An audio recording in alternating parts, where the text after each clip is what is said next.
Arctic অঞ্চল পৃথিবীর সবচেয়ে কঠিন পরিবেশগুলোর একটি। এখানে শীতকালে তাপমাত্রা থাকে -40 থেকে -50 ডিগ্রি সেলসিয়াস। এইখানে মাসের পর মাস সূর্যের আলো দেখা মেলে না, আর চারপাশে জুড়ে থাকে শুধু বরফ, তুষার আর হিমশীতল বাতাস। এটি এমন এক পরিবেশ যেখানে আধুনিক মানুষের পক্ষে টিকে থাকাই কঠিন। সেখানে হাজার হাজার বছর ধরে বসবাস করে আসছে বিভিন্ন যাযাবর জনগোষ্ঠীরা। আগের এপিসোডে আমরা জেনেছি এখানে বসবাস করা নেনের জাতিদের ব্যাপারে। আজকে আমরা জানবো এখানে বসবাস করা ইনুইটদের ব্যাপারে। সবচেয়ে অদ্ভুত বিষয় হচ্ছে পৃথিবীতে যে এই নামের কোনো যাযাবর জনগোষ্ঠীরা আছে তা অধিকাংশ মানুষই জানে না। এরা বরফের দেশে শিকার করে, সমুদ্রের জমাট বরফের উপর দীর্ঘ পথ পাড়ি দেয় এবং প্রকৃতির সঙ্গে এক অসাধারণ সম্পর্ক গড়ে তুলে তারা এখানে বেঁচে থাকে। কিন্তু তাদের দৈনন্দিন জীবন কেমন? কিভাবে তারা এত কঠিন পরিবেশে খাদ্য সংগ্রহ করে? কী ধরনের ঘরে তারা বসবাস করে? এবং আধুনিক বিশ্বের পরিবর্তন তাদের জীবনকে কিভাবে প্রভাবিত করছে? আজকের এই ভিডিওতে আমরা জানবো আর্কটিকের বরফ ঢাকা প্রান্তরে বসবাসকারী ইনুইট জনগোষ্ঠীদের অবিশ্বাস্য জীবনযাত্রা সম্পর্কে। জানবো তাদের সংস্কৃতি এবং টিকে থাকার অসাধারণ গল্প। এসটিআর বাংলায় নতুন হলে সাবস্ক্রাইব করতে ভুলবেন না। ইনুইটরা হচ্ছে আর্কটিক অঞ্চলের একটি যাযাবর আদিবাসী জনগোষ্ঠী, যারা পৃথিবীর উত্তর মেরুর কাছাকাছি বিস্তীর্ণ বরফাচ্ছাদিত এলাকায় হাজার বছরেরও বেশি সময় ধরে বসবাস করে আসছে। ইনুইট শব্দের অর্থ হচ্ছে মানুষ বা জনগণ। একজন ব্যক্তিকে বলা হয় ইনুক এবং একাধিক মানুষকে বলা হয় ইনুইট। ইনুইট আর্কটিক অঞ্চলের আদিবাসী জনগোষ্ঠী, যারা প্রধানত উত্তর কানাডা, গ্রিনল্যান্ড, আলাস্কা এবং রাশিয়ার কিছু এলাকায় বসবাস করে। তাদের শারীরিক গঠন দীর্ঘদিনের পরিবেশগত অভিযোজনের ফল। সাধারণত ইনুইটদের শরীর তুলনামূলকভাবে খাটো ও মজবুত হয়। হাত পা কিছুটা ছোট, শরীরের চর্বির পরিমাণ অন্যান্য জনগোষ্ঠীদের তুলনায় বেশি। অনেক বিজ্ঞানীরা মনে করেন এই ধরনের শারীরিক বৈশিষ্ট্য প্রচণ্ড ঠান্ডার মধ্যে তাপ ধরে রাখতে সাহায্য করে। এই মানুষগুলোর ত্বক সাধারণত হালকা বাদামি থেকে গাঢ় বাদামি হয়ে থাকে। চুল অধিকাংশ ক্ষেত্রে কালো এবং ঘন হয়। চোখ সাধারণত ছোট, গাঢ় রঙের হয় এবং মুখমণ্ডল কিছুটা চওড়া এবং গোলাকার হয়ে থাকে। তবে আধুনিক যুগে বিভিন্ন জনগোষ্ঠীদের সঙ্গে মিশে যাওয়ার কারণে ইউনিটদের চেহারা আগের তুলনায় অনেক পরিবর্তন হয়েছে।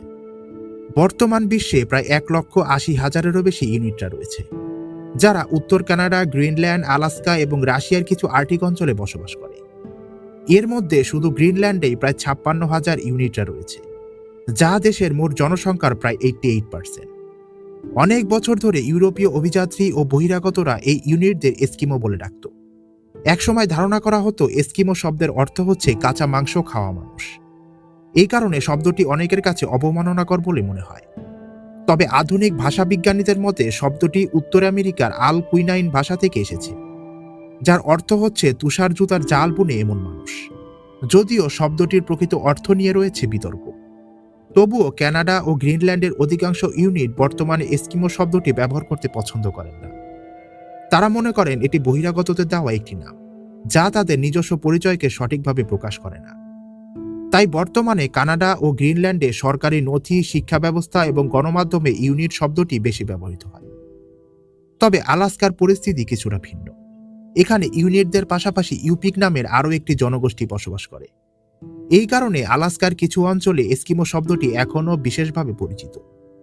এই মানুষগুলোর পূর্বপুরুষরা প্রায় 800 থেকে 1000 বছর আগে আলাস্কা থেকে পূর্ব দিকে অভিবাসন শুরু করে।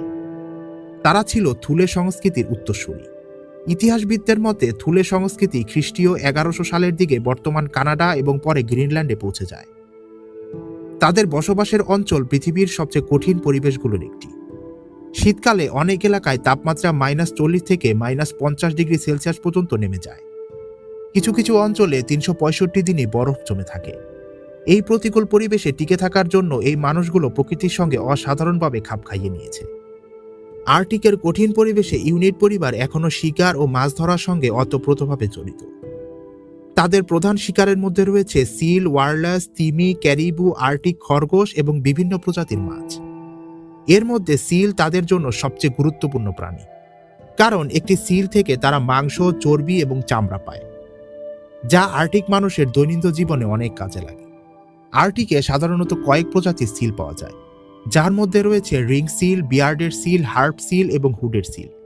এর মধ্যে রিং সিল সবচেয়ে বেশি শিকার হয় এখানে, কারণ এটি আর্কটিকের বরফাচ্ছাদিত অঞ্চলে প্রচুর সংখ্যা পাওয়া যায়।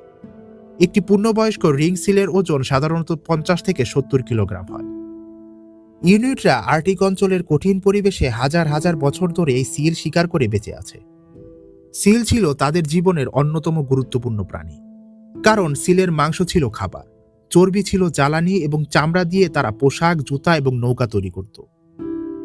শীতকালে সমুদ্রের ওপর পুরো বরফ জমে গেলে সিলগুলো শ্বাস নেওয়ার জন্য ছোট ছোট ছিদ্র তৈরি করে, আর এই ছিদ্রই তাদের জন্য মরণ ফাঁদ হয়ে দাঁড়ায়। ইউনিট শিকারীরা এই ছিদ্রগুলো খুব সহজেই খুঁজে বের করে। এরপর শুরু হয় অপেক্ষার পালা। সিল যখন শ্বাস নেওয়ার জন্য উপরে ওঠে, তখনই কয়েক সেকেন্ডের মধ্যে শিকার সম্পন্ন হয়ে যায়। সিল শিকার করার পর সেটিকে বরফের উপর টেনে নিয়ে আসা ছিল ইউনিটদের জন্য সবচেয়ে কঠিন কাজগুলোর একটি। একটি পূর্ণবয়স্ক রিং সিল সাধারণত 50 থেকে 70 কিলোগ্রাম পর্যন্ত হয়, তবে এখানে একজন দক্ষ শিকারী অনেক সময় একাই সেটি টেনে আনতে পারে। তবে বড় প্রজাতির সিল অনেক ক্ষেত্রে কয়েকজন মানুষ মিলে টেনে আনে। সিলের মাংসে প্রচুর পরিমাণে প্রোটিন, আয়রন এবং ওমেগা 3 ফ্যাটি অ্যাসিড রয়েছে। আর্কটিক অঞ্চলে যেখানে ফল ও শাকসবজি খুবই সীমিত, সেখানে এই পুষ্টিগুলো মানুষের স্বাস্থ্যের জন্য অত্যন্ত গুরুত্বপূর্ণ। সিলের চর্বি এবং ব্লাবারে প্রচুর ক্যালোরি থাকে। আর্কটিকের প্রচণ্ড ঠান্ডায় বেঁচে থাকার জন্য এই উচ্চ শক্তি তাদের অত্যন্ত কার্যকর। একটি বড় সিল থেকে কয়েকশো কিলোগ্রাম পর্যন্ত চর্বি পাওয়া যায়। অনেক ইনুইট সম্প্রদায়ে শিকার করা সিলের মাংস পুরো গ্রামের মধ্যে ভাগ করে দেওয়ার ঐতিহ্য এখনও বিদ্যমান। এটি শুধু তাদের জন্য খাদ্য নয়, সামাজিক বন্ধন এবং পারস্পরিক সহযোগিতারও একটি গুরুত্বপূর্ণ অংশ। সিল ছাড়াও ইউনিটরা ক্যারিবু শিকার করে। এই ক্যারিবুর আরেক নাম হচ্ছে রেনডিয়ার। একটি পূর্ণবয়স্ক ক্যারিবু থেকে 40 থেকে 80 কিলোগ্রাম পর্যন্ত মাংস পাওয়া যায়। ক্যারিবুর চামড়া দিয়ে তৈরি পোশাক আর্কটিকের সবচেয়ে কার্যকর শীত বস্ত্রগুলোর মধ্যে একটি। আর্কটিক অঞ্চলের তাপমাত্রা অনেক সময় -50°C-এরও নিচে নেমে যায়। এমন পরিবেশে সাধারণ কাপড় দিয়ে বেঁচে থাকা প্রায় অসম্ভব। তাই ইউনিটরা শত শত বছর ধরে প্রাণীর চামড়া এবং পশম ব্যবহার করে এক ধরনের বিশেষ পোশাক ব্যবহার করে।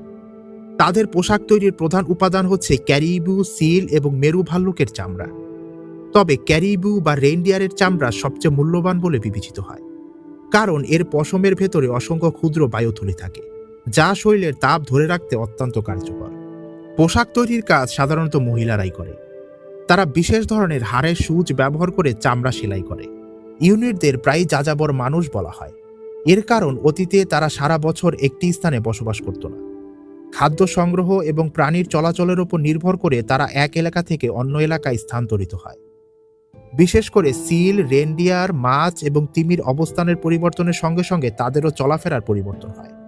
এখন আসি তাদের মূল জীবনযাত্রা সম্পর্কে, যা হচ্ছে তাদের বাসস্থান। ইউনিটদের সবচেয়ে পরিচিত আবাসস্থল হচ্ছে ইগলু। যদিও অনেকে মনে করেন তারা সারা বছর ইগলুতে বসবাস করে, তবে বাস্তবে এটি মূলত শীতকালীন অস্থায়ী আশ্রয়। পৃথিবীতে একমাত্র এই এস্কিমো মানুষরাই এখনো পর্যন্ত ইগলু বানায়, ব্যবহার করে এবং তার মধ্যে বাস করে।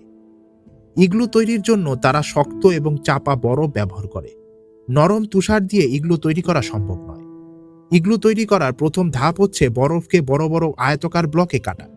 প্রতিটি ব্লকের ওজন সাধারণত 20 থেকে 40 কিলোগ্রাম পর্যন্ত হয়ে থাকে। এরপর ব্লকগুলোকে বৃত্তাকারে সাজিয়ে ধীরে ধীরে উপরের দিকে সর্পিল আকারে বসানো হয়। সবচেয়ে উপরের ফাঁকা অংশে একটি বিশেষ বরফের টুকরো দিয়ে ঘরটি বন্ধ করা হয়। অবিশ্বাস্য হলেও সত্য, ইগলুর ভেতরের তাপমাত্রা বাইরের তুলনায় অনেক বেশি উষ্ণ থাকে। বাইরে যদি তাপমাত্রা থাকে -50, তাহলে ঘরের ভেতরে থাকবে -10। আর এভাবেই এই যাযাবর জনগোষ্ঠীরা দীর্ঘদিন ধরে বেঁচে থাকে। একটি মাঝারি আকারের ইগলু ঘরে প্রায় 2 থেকে 5 জন মানুষ একত্রে বাস করতে পারে। অভিজ্ঞ একজন ইউনিট শিকারী মাত্র 1 থেকে 2 ঘন্টার মধ্যে একটি ছোট ইগলু তৈরি করতে সক্ষম। আর্কটিকের ভয়ঙ্কর শীত, তুষারঝড় এবং দীর্ঘ অন্ধকারের মধ্যেও এই ইউনিটরা তাদের জ্ঞান, দক্ষতা এবং অভিযোজন ক্ষমতার মাধ্যমে আজও টিকে আছে। ইগলু, শিকার কৌশল এবং যাযাবর জীবনধারা এই এস্কিমো মানুষদের জন্য টিকে থাকার মূল মন্ত্র। এস্কিমোরা এমন এক মানুষ যারা প্রকৃতিকে চ্যালেঞ্জ করে আজও বেঁচে আছে। আজকের ভিডিওটি আপনার কাছে ইনফরমেটিভ লাগলে অবশ্যই এসটিআর বাংলাকে সাবস্ক্রাইব করে রাখুন। দেখা হচ্ছে এসটিআর বাংলার নতুন এপিসোডে।